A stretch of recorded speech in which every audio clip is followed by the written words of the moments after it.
There is no crueler sound in all the world than a crowd that has come to enjoy the humbling of someone who was once above them. And Rose Thornton heard the whole of that sound on the coldest morning of her life, standing on a raised wooden platform in the snow-packed square of Millhaven, while the town she had grown up in laughed at her ruin. She was 21 years old.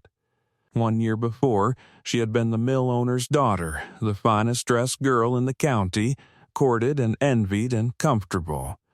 Now she stood on an auction block in a made-over dress with the velvet worn to shine at the collar. Her little sister's cold hand clutched in hers, and she listened to the laughter roll up at her out of 100 faces she knew. And she understood that a town will forgive you almost anything except having once had more than it did, and losing it where everyone can watch. Her father had been Josiah Thornton, who built the great lumber mill that was the beating heart of Millhaven, an honest man and a generous one, and he had died the past spring, sudden, of an apoplexy. And within a month of his burial, the whole edifice of the Thornton fortune had come crashing down in a storm of unpaid notes and vanished accounts and ruined depositors, for it emerged, or was made to emerge, that the mill was mortgaged past its worth, and the books were short a staggering sum, and Josiah Thornton, the town's benefactor, had died a swindler who'd gambled away not only his own money but half of Millhaven's besides. Rose had never believed it. She had known her father, known his straight dealing to the bone, and she knew in her marrow that the man who had tucked her in and taught her sums and given away flour to hungry families every hard winter had not died a thief. But knowing a thing and proving it are two different countries, and Rose had no map to the second, and meanwhile the creditors had taken the house and the furniture and her mother's jewelry and her father's good name altogether, and left Rose and 10-year-old Lucy with nothing at all but each other, and the clothes gone thin on their backs. And now this, the auction. It had been the idea of Mr.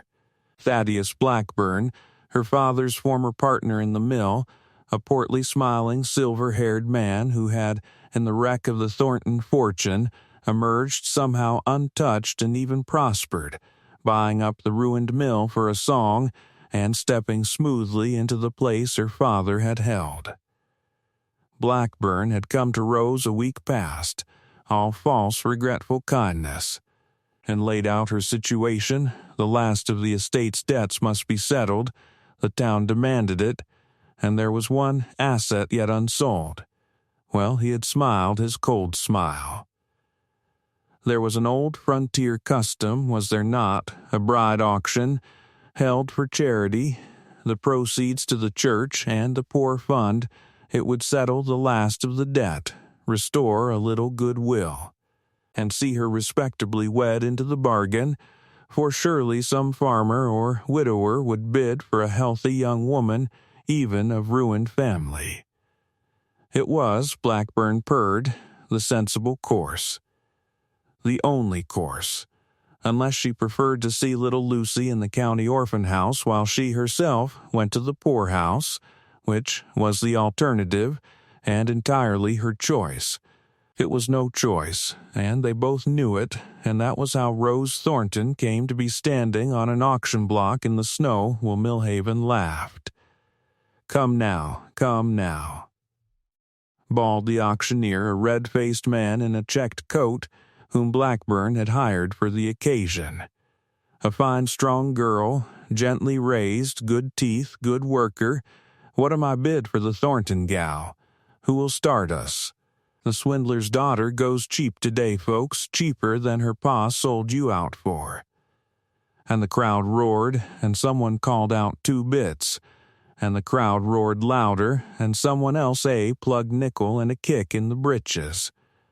And the laughter rolled and broke over Rose where she stood, and Lucy pressed her wet face into her sister's side and whispered, "Rose, make them stop. Make them stop." And Rose could not make them stop, could only stand there very straight with her chin level and her father's innocence locked in her breast, and endure it, endure the 100 laughing faces of neighbors who had eaten at her father's table, endure being priced like a heifer for their sport, endure the worst and most public humiliation of her life for the crime of having fallen from a height they had all secretly longed to see her fall from. She did not weep. She had promised Lucy on the cold walk into town that whatever happened she would not weep, and she held to it, though it cost her everything, and she fixed her eyes on the gray mountains beyond the town and waited for it to be over, for some leering farmer to bid his mocking dollar and end it. "Come, someone make a real bid," cried the auctioneer. "Do I hear $1? $1 for the fallen princess of Millhaven, $1,000. The words fell into the square like a stone into a pond, and the laughter died in a single instant, cut off clean, and every head in that crowd turned toward the back where the voice had come from, and Rose Thornton's heart stopped in her chest. A man stood at the edge of the square. Having come up unremarked while the crowd was busy at its cruelty, a tall, imposing figure in a long fur-collared greatcoat of obvious expense, dark hair streaked with gray, and a hard-scarred, handsome face and pale eyes that swept the silenced crowd with a cold contempt that made grown men look at their boots. Every soul in Millhaven knew him, though few had ever spoken to him. Wyatt Kane. Of the great Kane Ranch up on Antler Ridge, the wealthiest man in 3 counties, and the most private, a self-made cattle king who owned more land than the town could imagine, and came down off his mountain perhaps twice a year, and had never, in anyone's memory, shown the slightest interest in the doings of Millhaven, or in any woman in it. And he had just bid $1,000, a sum beyond preposterous, a sum that would settle the Thornton debt 10 times over, for the girl the town had been trying to sell for a joke and $1. I, the auctioneer, gaped. "Sir, the bid is, did you say?" $1,000, Wyatt Kane repeated, and his voice was quiet, and it carried to every corner of the square. "In gold. Now, and I'll thank the rest of you to close your mouths, for I've heard enough of Millhaven's wit to last me a lifetime, and I find it's the ugliest sound I ever listened to." He walked forward through the crowd, and the crowd parted before him like water, and he came to the foot of the auction block and looked up at Rose Thornton standing there with her sister clutched to her side, and something in his hard face changed, very slightly, when he looked at her. "Does anyone care to bid higher?" he asked the square, not turning from Rose. Silence. "No, I thought not. You'll bid $1 to shame a good man's daughter, but not one of you has the coin or the courage to do a thing in earnest. Then the bid stands, and the girl's business here is finished." He held up one gloved hand to Rose. "Come down from there, Miss Thornton, you and your sister both. You'll not stand on that block another minute for these people's amusement." Rose did not move for a moment, too stunned, her mind a whirl of terror and disbelief, for what was this, if not simply being bought by a richer, colder hand? And then she felt Lucy's grip on her, and she thought of the orphan house and the poorhouse, and she gathered the shreds of her dignity and came down the wooden steps of the block with her sister, and put her cold hand into the gloved hand of Wyatt Kane, and let him lead her away out of the square while the whole of Millhaven watched in ringing silence, and Thaddeus Blackburn, at the edge of the crowd, watched too, and the cold smile had gone off his face entirely, replaced by something watchful and displeased. Wyatt Kane paid the $1,000 in gold to the church fund then and there, before witnesses, so that no soul could say the Thornton debt was unsettled or the girl unbought. And then he took Rose and Lucy to the one decent hotel in Millhaven, and bespoke them a warm room and a hot meal, and stood turning his fine hat in his hands in a way that sat oddly on so imposing a man, and said the thing he had come down off his mountain to say, though he said it badly. "I'll not have you frightened of me," he began. "That bid, I know how it looked, like I'd bought you off a block same as they meant to. But that's not."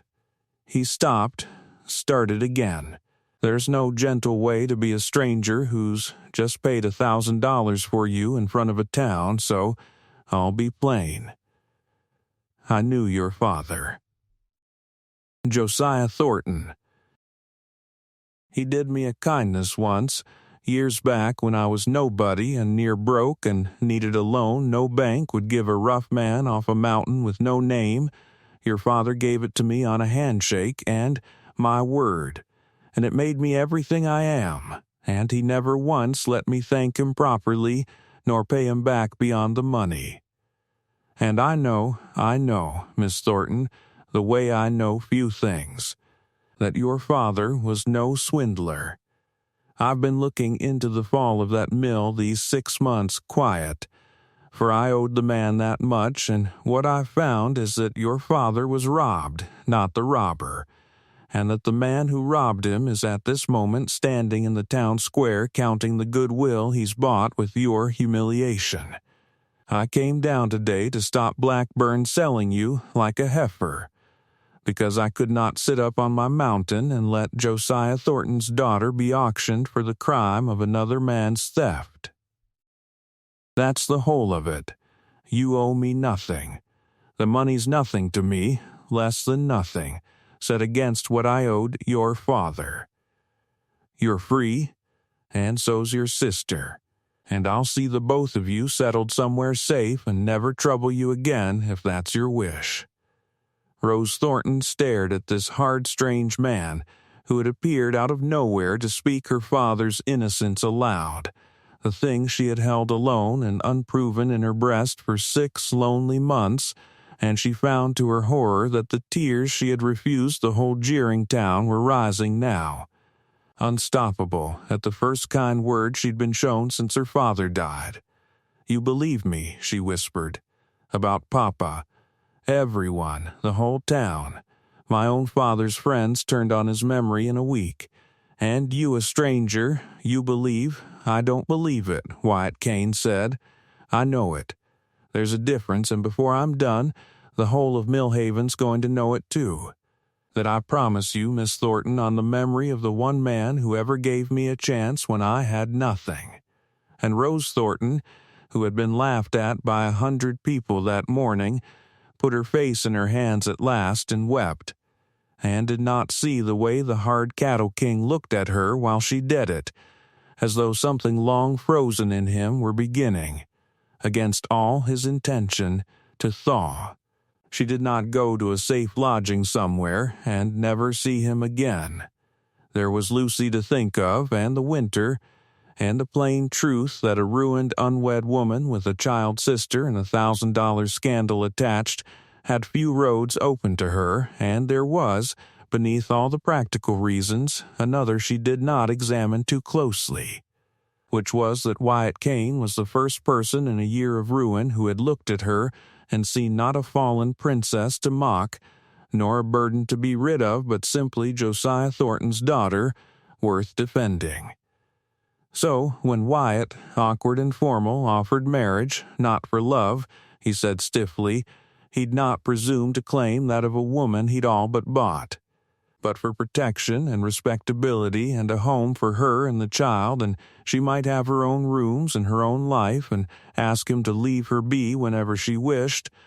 Rose considered the cold grand safety of it, and the alternative of the poorhouse and Luce's thin cold face, and she said yes, and they were married quietly by the Millhaven parson, who was considerably more respectful of a Thornton wed to a Kane than he had been of a Thornton on an auction block.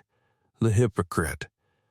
The Kane Ranch on Antler Ridge was the grandest place Rose had ever set foot in, grander even than the lost Thornton house, a great stone and timber lodge set in a vast snowbound valley of rangeland and cattle and barns, with more rooms than she could count, and a staff to keep them, and every comfort money could buy. And it was, for all its grandeur, the coldest home she had ever entered, not in temperature, but in spirit. For Wyatt Kane had built himself a palace and lived in it like a ghost, a solitary, hard-worked man who took his meals alone and filled his days with labor, and had surrounded himself with everything a man could own and nothing he could love. Rose saw it at once, for she knew the feel of a house where someone has stopped truly living, and she recognized in the lonely cattle king something of her own recent hollowness, and slowly, without quite deciding to, she set about the same work in his cold palace that she'd have done anywhere. She began gently to make it a home. She learned his story slowly from the old housekeeper Marta and from the man himself in rare, unguarded moments, and it was a lonelier one than all his wealth would suggest. Wyatt Kane had been born with nothing, less than nothing, the son of a failed prospector who dragged his family across the territory chasing strikes that never came, dead of drink before Wyatt was grown. And Wyatt had clawed his way up from a cowhand's wages to a small herd to a great one to the vast empire he now commanded, and he had done it alone, with his 2 hands and an iron will and 30 years of labor that left room for nothing else. There had been no wife. There had been, once, long ago, a girl he'd meant to marry, back when he was still poor, who had not been willing to wait out the long, uncertain years of a poor man's climbing, and had married a settled shopkeeper instead, and Wyatt, like many a self-made man, had answered that wound by pouring himself so wholly into the building of his fortune that he woke one day at 40 to find he had won everything he'd set out to win and had no one on earth to share a mouthful of it with. He's the richest man in 3 counties and the loneliest, Marta told Rose bluntly over the bread. Built this grand house 10 years past and rattles round it like a dried pea in a barrel. I've kept it for him 8 years, and in all that time you're the first living soul he's ever brought home. Make of that what you will, but I'll tell you, there's been more laughing in these rooms this 1 month than the 8 years before it put together. Rose made of it what she could, and guarded her heart and went on, quietly warming the cold palace of a man who had, she was beginning to see, been auctioned off to loneliness as surely as she'd been auctioned off in the square. It was little Lucy who breached the walls first, as the young so often do. The child, blooming in the safety and plenty of the ranch after a year of terror and want, attached herself to the gruff cattle king with the fearless devotion of the 10-year-old, following him to the barns, peppering him with questions, insisting he admire her drawings and hear her read, and Wyatt Kane, who had not known what to do with the child since he'd been one, was slowly and helplessly disarmed. There was an evening, Rose never forgot, she had gone looking for Lucy at bedtime and found her in the great firelit study, fast asleep in the enormous leather chair with her head against the arm, and Wyatt Kane sitting motionless beside her, not reading, not working, simply keeping watch over the sleeping child with an expression on his hard, scarred face of such naked, wondering tenderness, the look of a man who has been handed something he never dared want, that Rose had backed silently out of the doorway and stood a long moment in the dark hall with her hand pressed to her mouth, and understood that whatever Wyatt Kane told himself about duty and debts, the man had a heart the size of his mountain, and had only been waiting all these lonely years for someone to give it to. Rose would come upon them, the hard, lonely man and her little sister, bent together over a fall in the barn, or a book by the fire, and the sight did something to her chest each time. And Wyatt, for his part, watched Rose bring his dead grand house back to life, watched her fill the cold rooms with warmth and small kindnesses and the smell of good baking and the sound of Lucy's laughter, and felt the frozen thing in him that had been thawing since he'd looked up at her on that auction block break loose entirely. and knew himself, to his own great astonishment, a man in love with the wife he'd married for duty and dared not tell. There was one evening that came near to breaking the careful silence between them. A blizzard had shut the ranch in, and Lucy was long abed, and Rose had found Wyatt alone in the great room staring into the fire.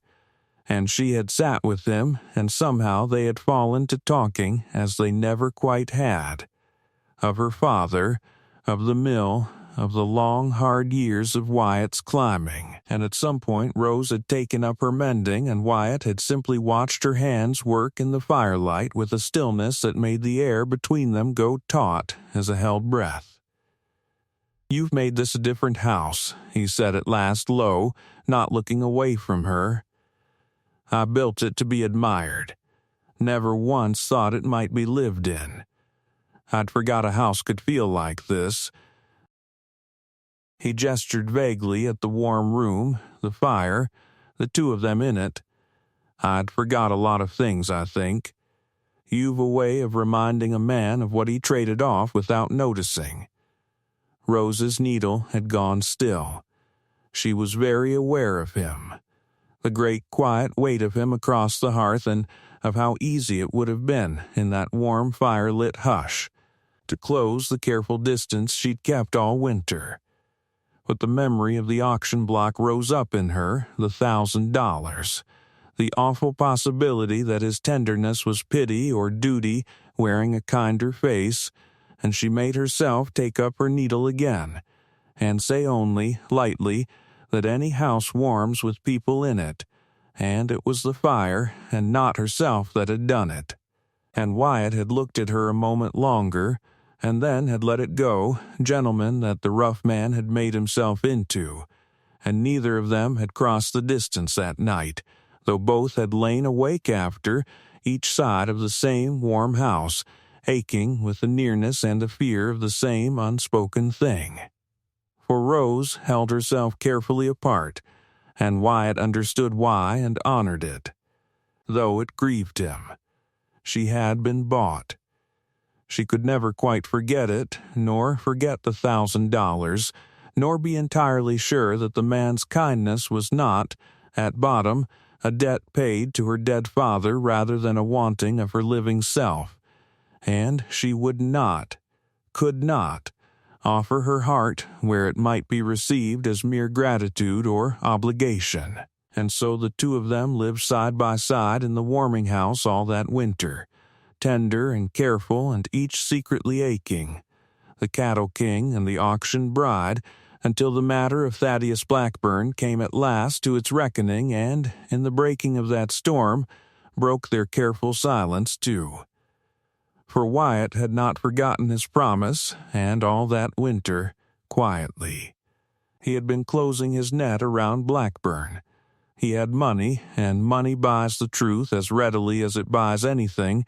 He had hired investigators, bought the testimony of a frightened former clerk of the mill, traced the vanished Thornton accounts through a maze of false names to the private holdings of Thaddeus Blackburn, and assembled, patient and thorough, the proof of what he had known in his gut from the start, that Blackburn had embezzled the mill to the edge of ruin over years of quiet theft, had cooked the books to hide it, and when Josiah Thornton's sudden death threatened to expose the shortfall, had moved swiftly to pin the whole crime on the dead man who could not defend himself, ruining the Thornton name to cover his own, and buying the gutted mill cheap in the aftermath.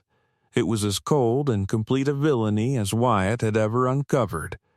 And Blackburn, who had grown uneasy the moment Kane appeared in that square, had his own eyes and ears, and understood that the cattle king was digging, and resolved to protect himself the way such men do, by striking first. He came up to Antler Ridge on a hard bright day near winter's end, ostensibly to pay a neighborly call on the new Mrs. Kane, and he got Rose alone, and he dropped his oily smile and showed her the thing beneath it. He knew, he said, that her husband was making inquiries. It would be most unwise for those inquiries to continue. He had it in his power, he reminded her.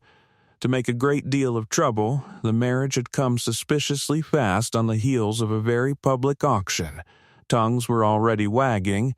A clever lawyer might make it look like something unsavory indeed, might even raise the question of the child Luce's guardianship, might see the girl removed to the county home after all if her sister were shown in. Unfit and scandalous woman. Surely, Blackburn purred, Mrs. Kane could persuade her husband to let sleeping dogs lie. Surely she was not so foolish as to risk her sister's safety and her own for the sake of a dead man's reputation that could not be mended anyhow. Surely, said Wyatt Kane from the doorway, you did not just come into my house and threaten my wife and her sister under my own roof. He had come in silent, the way he did, and how much he had heard was plain from the terrible stillness of his scarred face, and Thaddeus Blackburn went gray. And Wyatt Kane crossed the room and did not raise his hand, for he did not need to. He laid upon the table, one after another, the documents he had spent a winter gathering, the clerk's sworn statement, the traced accounts, the forged ledgers, the whole architecture of Blackburn's fraud laid bare, and he let the man look at his ruin spread out on the wood, and then he said, very quietly, the most dangerous quiet Rose had ever heard, tomorrow there's the winter meeting of the whole district in the Millhaven Town Hall. Every soul who lost money in that mill will be there. And you and I are going to stand up before them, Blackburn, and I am going to lay all of this before the county, and clear Josiah Thornton's name. And see you taken up by the marshal for embezzlement and fraud and the theft of half a town's savings.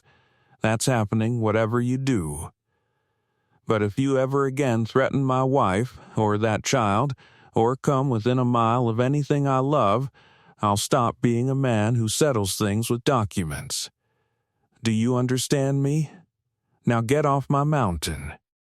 Blackburn got off the mountain, and the next day, in the packed town hall of Millhaven, before the whole assembled district that had laughed at Rose Thornton on the auction block not 3 months before, Wyatt Kane stood up and laid out the truth, cold and complete and undeniable, document by document, how Josiah Thornton had been robbed and slandered by his trusted partner, how the honest man they had all turned on had died innocent, how the smiling Blackburn, who had bought their goodwill with a girl's humiliation, was the true thief who had emptied their pockets.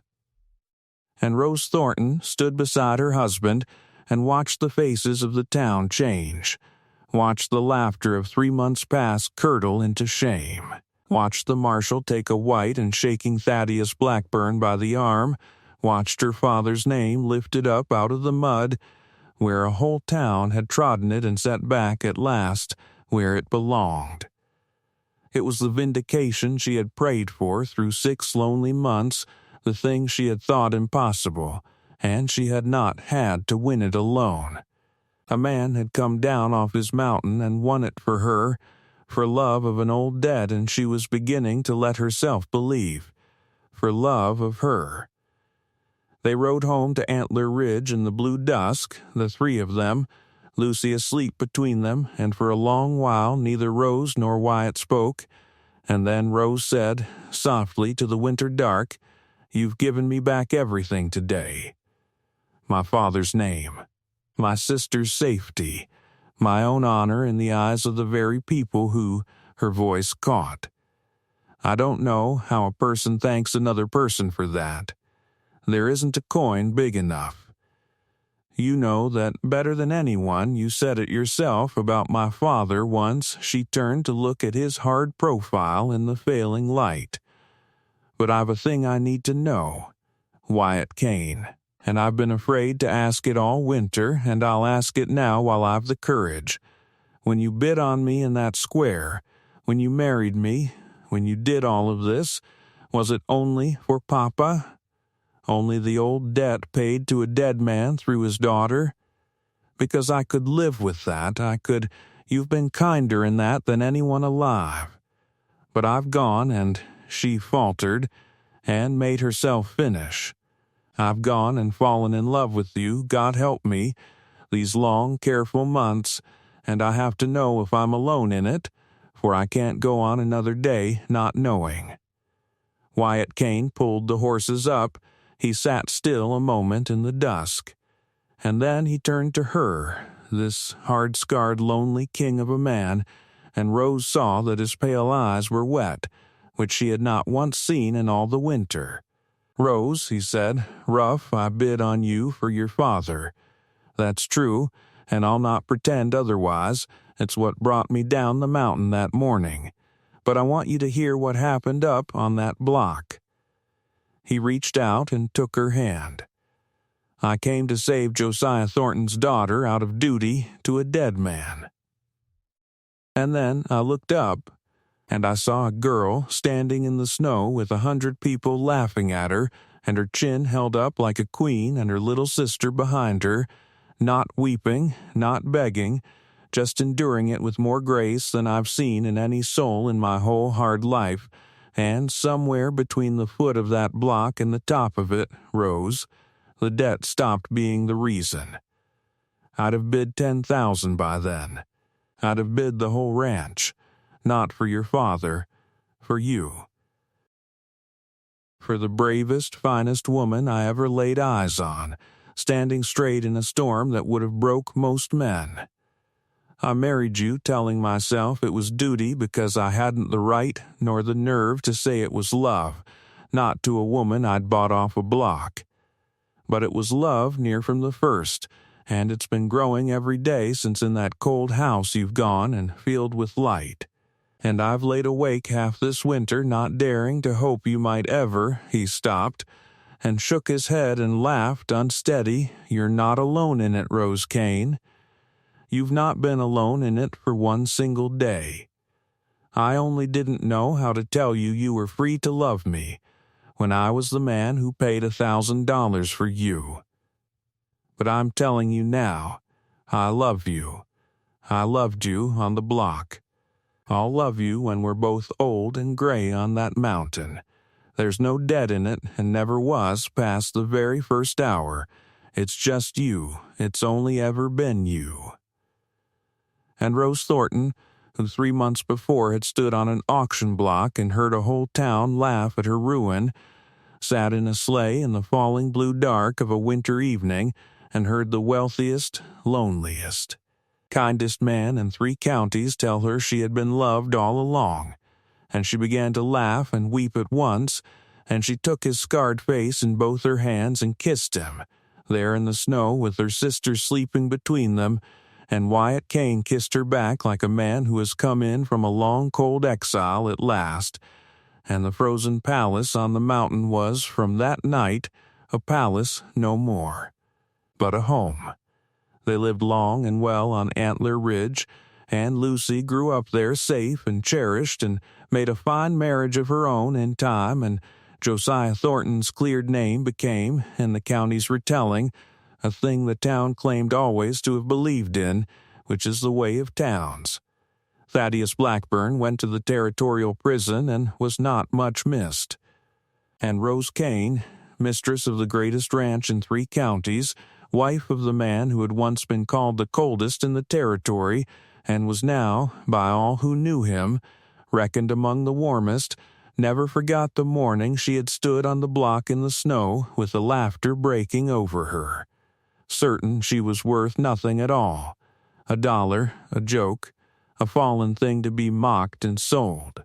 For she had learned, in the strangest way a woman ever learned it, the truth that the laughing town of Millhaven never would. That a soul's worth is not set by the crowd that prices it, but revealed by the one who refuses the crowd's price and pays, gladly, everything, that she had been called worthless by 100, and worth a fortune and a whole heart by 1, and that the one, in the final and only accounting that matters, is always, always right.